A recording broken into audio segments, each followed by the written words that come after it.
Tumsifu Yesu Kristu. Uhuru wa Yesu. Mola yaseba tuitikie wote Yesu. Roho Mtakatifu wa Yesu ananena na ulimwengu. Pinga ushoga na roho zote za kuzimu na kuziombea kwa jina la Yesu. Lakini pinga roboti aliyeingia duniani kwa kisingizio cha kukua kwa sayansi na teknolojia. Ni sanamu huyo. Kwanza tuanze na sala ya ufalme wa Yesu inayotoka katika kitabu cha Mathayo sura ya 6 mstari wa 9 hadi wa 13. Baba yetu uliye mbinguni, jina lako litukuzwe, ufalme wako uje, mapenzi yako yatimizwe hapa duniani kama uko mbinguni. Utupe leo riziki yetu, utusamehe deni zetu kama sisi nasi tuwasamehe wadeni wetu, na usitutie majaribuni, lakini utuokoe na yule muovu, kwa kuwa ufalme ni wako na nguvu na utukufu hata milele. Amina. Leo tunajifunza lugha ya nyoka na Eva katika bustani ya Edeni. Lugha ni nini? Lugha ni sauti ya imani iliyobeba ishara na maana katika mawasiliano. Lugha ni sauti ya imani iliyobeba ishara na maana katika mawasiliano. Kumbuka, sauti na ishara ya kweli inatoka kwa Yesu pekee. Kumbuka, sauti na ishara ya kweli inatoka kwa Yesu pekee.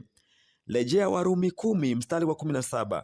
Basi imani chanzo chake ni kusikia, na kusikia huja kwa neno la Kristo. Umeona? Mfano, ishara ya nyota ya mashariki kwa mamajusi kuhusu kuzaliwa kwa Yesu. Mfano, ishara ya nyota ya mashariki kwa mamajusi kuhusu kuzaliwa kwa Yesu. Rejea Mathayo 2 mstari wa 1 hadi wa 2, inasema, Yesu alipozaliwa katika Bethlehemu ya Uyahudi zamani za mfalme Herode, tazama, mamajusi wa mashariki walifika Yerusalemu wakisema, yuko wapi yeye aliyezaliwa mfalme wa Wayahudi? Kwa maana tuliona nyota yake ya mashariki, nasi tumekuja kumsujudia. Umeona? Hivyo lugha ya nyoka na Eva katika bustani ya Edeni ilikuwaga ya ishara na sauti katika ulimwengu wa roho na imani isiyo ya kweli. Kumbuka, ulimwengu wa roho unatumia zaidi lugha ya ishara na sauti. Mfano, upinde wa mvua una maana ya agano la milele la Mungu kutoiangamiza dunia kwa maji tena, au upinde maana yake ni agano lolote lile la kimungu. Hiyo ni ishara. Mfano wa pili, mawingu na joto yana maana ya mvua iko karibu kunyesha. Hiyo ni ishara. Mfano wa tatu, jogoo akiwika tambua pamekaribia kupambazuka.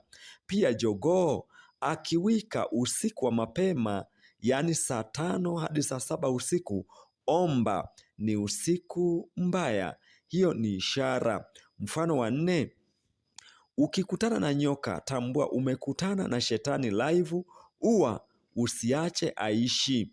Hiyo ni ishara. Rejea Yohana 10 mstari wa 10, inasema, mwivi haji ila aibe na kuchinja na kuharibu, mimi nilikuja ili wawe na uzima kisha wawe nao tele. Shetani alikuja duniani kwa umbo la nyoka kuua, kuiba na kuharibu, bali Yesu alikuja duniani kwa umbo la mtu kuleta uzima wa milele. Mfano wa 5, ukikutana na mtoto kwa mara ya kwanza katika safari yako, unapoianza umekutana na malaika. Hiyo safari ni nzuri, mshukuru Mungu, omba. Hiyo ni ishara.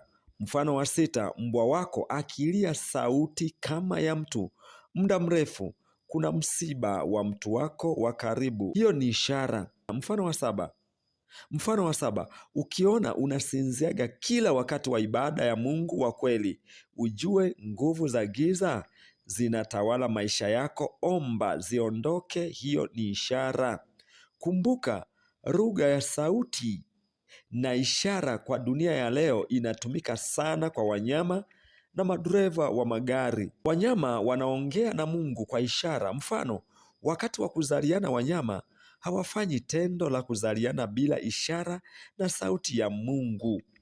Mfano mwingine, madereva makini wanaongea kwa ishara barabarani na kuelewana vizuri sana. Kumbuka, ishara au sauti inaweza kuwa na lugha rasmi inayojulikana au isiwe na lugha rasmi, ila moyo na roho ya mtu ikapata ujumbe na kuamini, kuelewa kusudi lake. Hivyo, lugha rasmi ya Adamu, Eva na wanyama katika bustani ya Edeni ilikuwaga ishara na sauti. Asanteni. Ombi.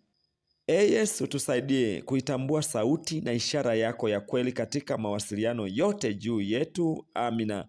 Asanteni kwa kunisikiliza. Mungu ibariki Tanzania. Mungu ibariki Afrika. Mungu ibariki dunia yote na mataifa yote duniani. Amina.